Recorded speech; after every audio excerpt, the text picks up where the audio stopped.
வணக்கம், நமஸ்காரம். ரொம்ப நாளைக்கு அப்புறம் சந்திக்கிறதுல ரொம்ப மகிழ்ச்சி. எனக்கு பல சமயங்களில் சின்ன வயசுலேருந்தே யாராவது நான் தான் உன்னோட வெல்விஷர் அப்படின்னா எனக்கு ஒரு பயம் வந்துடும். போக போக அது ஒரு அலர்ஜியாகவே ஆயிடுது. பல இடங்களில் பல கம்யூனிட்டிஸில் குறிப்பாக இந்த ரிட்டையர்மெண்ட் ஹோம்ஸில் யாராவது ஒருத்தர் 2 பேர் நான் தான் உங்களுக்கெல்லாம் வெல்விஷர் அப்படின்னு போர்டை போட்டுட்டு சுற்றுவா. அவளை பார்த்தாலே எனக்கு கொஞ்சம் பயம்தான். அது ஏன் காரணம் என்னங்கிறத விவரமாக அப்புறம் சொல்கிறேன். அதுக்கு முன்னாடி உங்களுக்கு ஒரு ரொம்ப இன்ட்ரெஸ்டிங் ஒரு கிரீக் ஃபிலாசபரை பற்றி சொல்ல போகிறேன். இந்த கிரீக் ஃபிலாசபர், அவர் பேர் யாருக்குமே தெரியாது. He was known as bath tub philosopher. Bath tub ஃபிலாசபர்னா எப்பவும் பாத் டப்லேயே தான் உட்காந்துருப்பார், படுத்துட்டு இருப்பார் 24 hours throughout the year.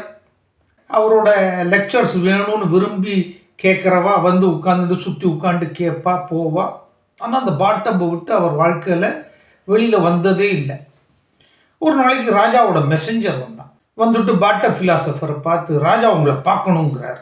உடனே சொன்னால் ரொம்ப சந்தோஷம், வர சொல்லு அப்படின்னா. ராஜா, மகாராஜா உங்களை பார்க்கணுங்கிறார், நீங்கள் அவரை வர சொல்லுங்கிற அப்படின்னு. அவர் பாத் டப் ஃபிலாசபர் சொன்னார், என்னோட பாத் டப்லேருந்து அவருடைய அரியாசனம் அல்லது அவருடைய அரியாசனத்திலிருந்து என்னுடைய பாத் டப் ரெண்டுமே ஒரே தூரம்தான், அதனால் அவரையே வர சொல்லு அப்படின்ட்டார் இந்த பாட் டப் ஃபிலாசபர். மெசஞ்சர் போய் சொன்னோன்னா அந்த மகாராஜாவுக்கு ரொம்ப பணிவானவர். அவர் வந்து பாட் டப் ஃபிலாசபரை பேசினார். கொஞ்ச நாள் எக்ஸ்சேஞ்சு கர்டிசிஸ் எப்படி இருக்கேள் என்ன ஏதுன்னு கேட்டுட்டார். அதுக்கப்புறம் நான் ஏதாவது உங்களுக்கு பண்ண முடியுமா அப்படின்னார். உடனே பாட் டப் ஃபிலாசபர் சொன்னார், நிச்சயமாக பண்ண முடியும். நான் சன் பாத் எடுத்துட்டு இருந்தேன், நீங்கள் எனக்கும் சன்னுக்கும் நடுவில் வந்து நின்றுட்டு கொஞ்சம் தள்ளி போங்கோ அப்படின்னுட்டு சிரிச்சார். உடனே மகாராஜாவுக்கு புரிஞ்சு போச்சு. சரி, ஓகே, விடைபெற்றிருக்கிறேன் அப்படின்னுட்டு அவர் கிளம்பி போயிட்டார். இந்த கதையில் என்ன முக்கியமானது அப்படின்னாக்க, நான் வந்து ஒரு பாத் டப் ஃபிலாசபர். எனக்கு எப்போ வெயில் வேணும், மழை வேணும், இயற்கையோடு ஒன்றி இருக்கிறவன். இதுக்கு நடுவில் அதாவது ஹெல்ப் பண்ணுறவா, வாழ்க்கையில் ஹெல்ப் பண்ணுறவா நிறைய பேர் இருக்கா. என்னுடைய லைஃப்பில், என்னோடய குழந்தைகள் லைஃப்பில் ஹெல்ப் பண்ணவா ஏராளமான பேர்.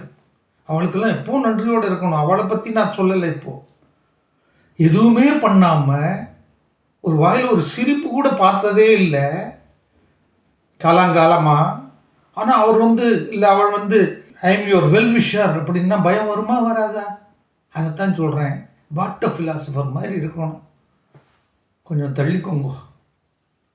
நான் சன் பாத் எடுத்துட்டு இருக்கேன், வெயிலுக்கும் எனக்கும் நடுவில் நீங்கள் குறுக்க வராதிங்க அப்படின்னா நல்ல விஷயங்களுக்கும் எனக்கும் என்னுடைய உரிமைகள், என்னுடைய ஃப்ரீடம், என்னுடைய டிக்னிட்டி, இதுக்கு நடுவில் நீங்கள் குறுக்க வராதிங்க, தயவுசெய்து ரொம்ப நன்றி அப்படின்னு சொல்லிட்டு நம்ம பாட்டுக்கு இந்த பாத் டப்லேயே இருக்கிறது ஒரு அருமையான சமாச்சாரம். தேங்க்யூ. See you again.